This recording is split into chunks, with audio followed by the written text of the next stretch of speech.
Lokusnya itu dari Perumahan Nature Mutiara Sentul ke arah Kerawan. Tadi dari Bapak anggota Dewan ada pertanyaan demikian. Kemudian selanjutnya memang sejak 2 hari itu di lokasi sudah ada yang mengikuti dan memantau kondisi di Perumahan Nature Mutiara itu, ada mencurigakan.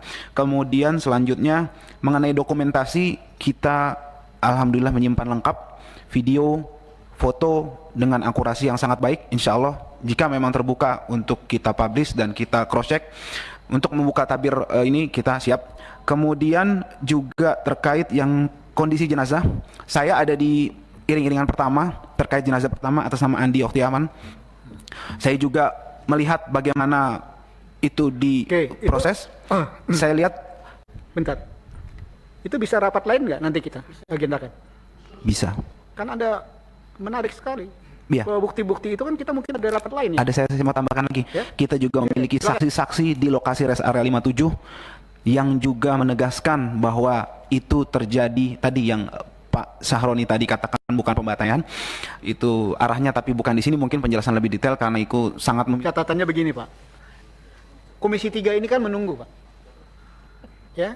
Karena pengawasan kami ya menunggu. Satu langkah lebih maju pansus. Ya, ini lawyer tolong nanti dijelaskan ini.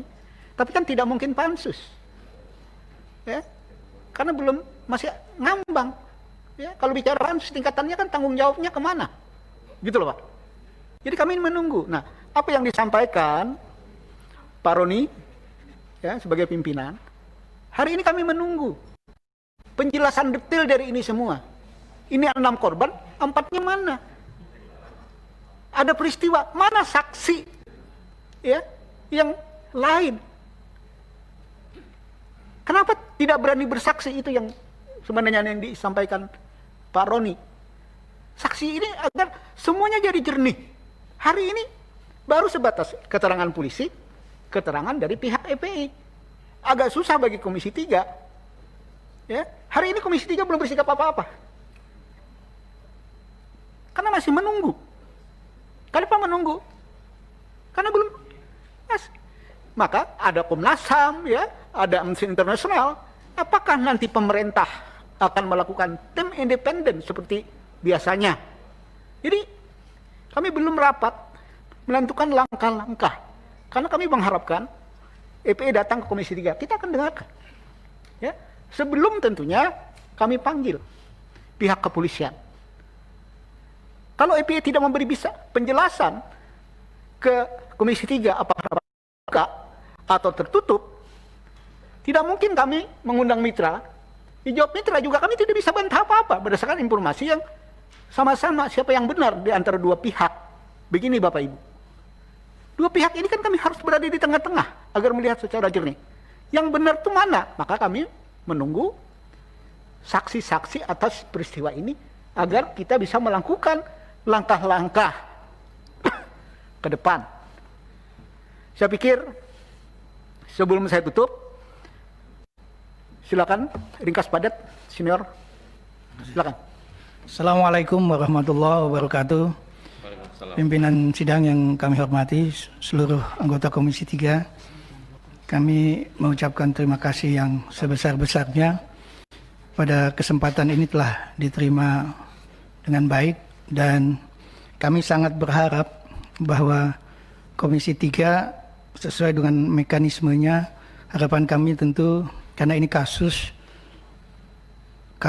yang cukup besar, bahkan karena kita bicara negara kita negara hukum, maka apa yang terjadi pada saat ini adalah bagian lain terasa mencederai institusi penegak hukum terdepan, polisi. Oleh karena itu, kita harus mencari fakta dan bukti yang transparan, imparsial dan objektif terhadap kasus ini.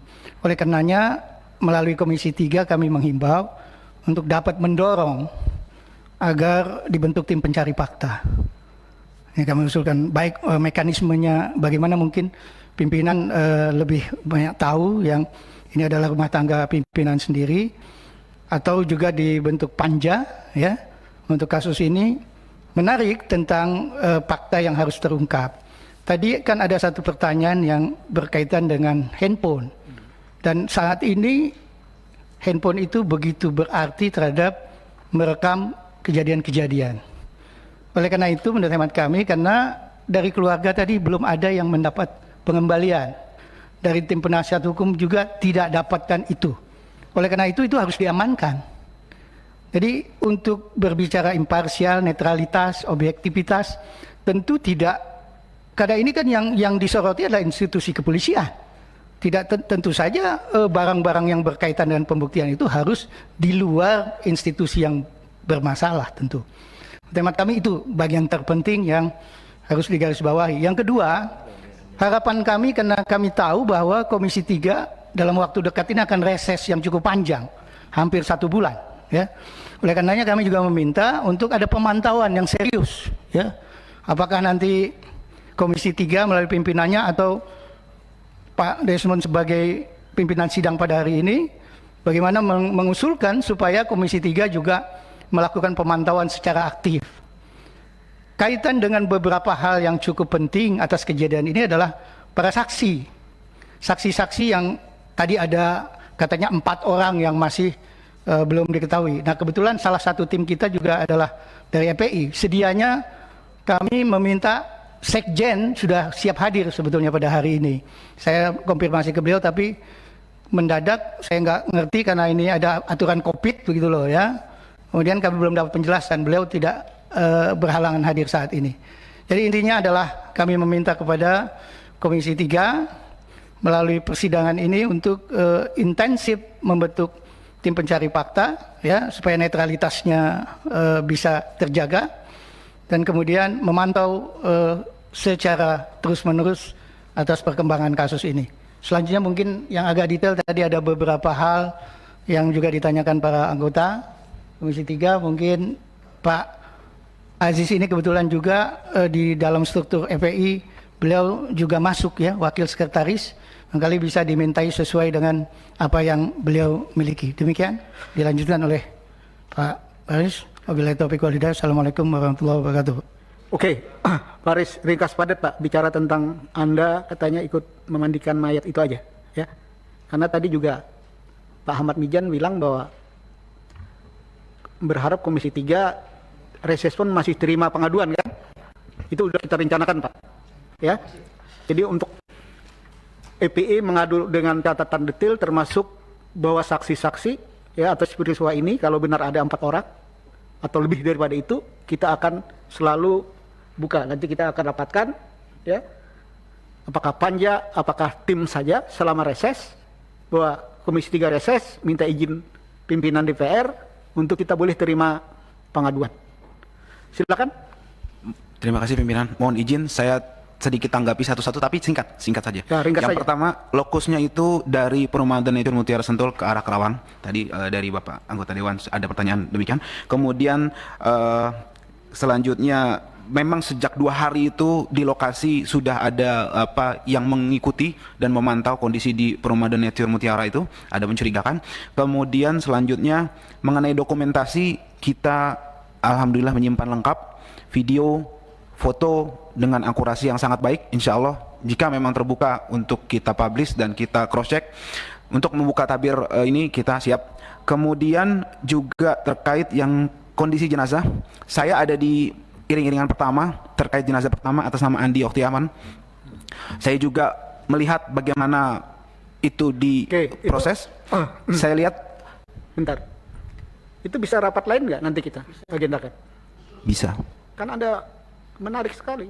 Ya. Bukti-bukti itu kan kita mungkin ada rapat lain. Ada saya mau tambahkan lagi. Ya? Kita juga memiliki saksi-saksi di lokasi rest area 57 yang juga menegaskan bahwa itu terjadi tadi yang Pak Sahroni tadi katakan bukan pembantaian, itu arahnya tapi bukan di sini, mungkin penjelasan lebih detail karena itu sangat memilukan. Kita ada saksi juga, insya Allah. Kemudian juga terkait kondisi jenazah saya lanjutkan.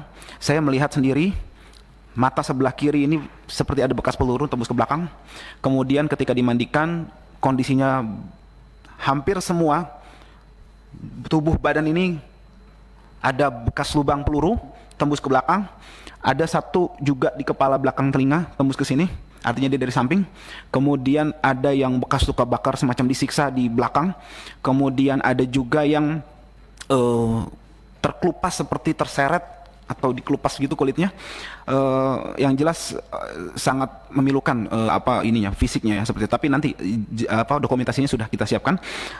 Kemudian satu, mohon pimpinan perlu diketahui bahwa keluarga awalnya tidak pernah mengizinkan otopsi. Dan kita memiliki surat pernyataan itu jelas dan juga tidak mengizinkan dimandikan. Akan tetapi ala kulli hal pihak kepolisian melakukan itu sepihak. Kemudian yang terakhir terkait iring-iringan, saya sedikit koreksi bahwa penjelasan bahwa ada yang kabur terkait dengan kondisi-kondisi itu menurut kami itu sangat tidak logis, dan saksi yang beriring-iringan menegaskan bahwa satu mobil itu saja yang ban. Ya itu nanti foto-foto bukti-bukti video itu mendukungnya Mas. Ya. Tadi itu untuk jenazah. Artinya saya meluruskan bahwa menurut informasi hanya 6 orang ini memang yang syahid, dan memang 6 orang ini dalam satu mobil. Artinya tidak, kalau misalnya ada informasi dalam satu mobil ada 10 orang itu tidak benar seperti itu. Itu singkat saja. Terima kasih Pak Pimpinan atas waktunya. Assalamualaikum warahmatullahi wabarakatuh. Oke, tanpa terasa luar biasa juga kita. Sebelum saya tutup, ada catatan yang ingin saya sampaikan. Pertemuan hari ini sebenarnya lah agenda mendengarkan keluarga korban. Ya. Tapi ada tambahan dari lawyer yang juga anggota FPI yang sangat menarik. Ya. Karena apa yang disampaikan itu bukti-bukti yang melengkapi semua peristiwa-peristiwa dari dua sumber informasi yang berbeda. Mana pihak kepolisian, mana pihak FPI, ya. Ini kan bagi kami harus memposisikan diri di mana. Tapi ke depan kami akan berharap sekali, ya, bisa kita agendakan pertemuan untuk lebih detail agar kami bisa mengambil posisi yang benar. Kalau ini kita mau apaan gitu loh, ya? Mau ngapain jadi bingung sebenarnya. Nah inilah posisi Komisi 3. Reses tidak menghalangi pengaduan, begitu Pak. Ya, itu disepakatin, ya tinggal kita pelinukan nanti. Ya. Untuk itu saya pikir rapat hari ini banyak hal kita dapatkan dari keluarga korban, dari lawyer. Ya. Tentunya catatan bagi kita, Komisi 3, banyak catatan-catatan sebagai pembanding untuk di rapat-rapat Komisi 3 yang akan datang. Cukup sampai sekian pertemuan kita hari ini.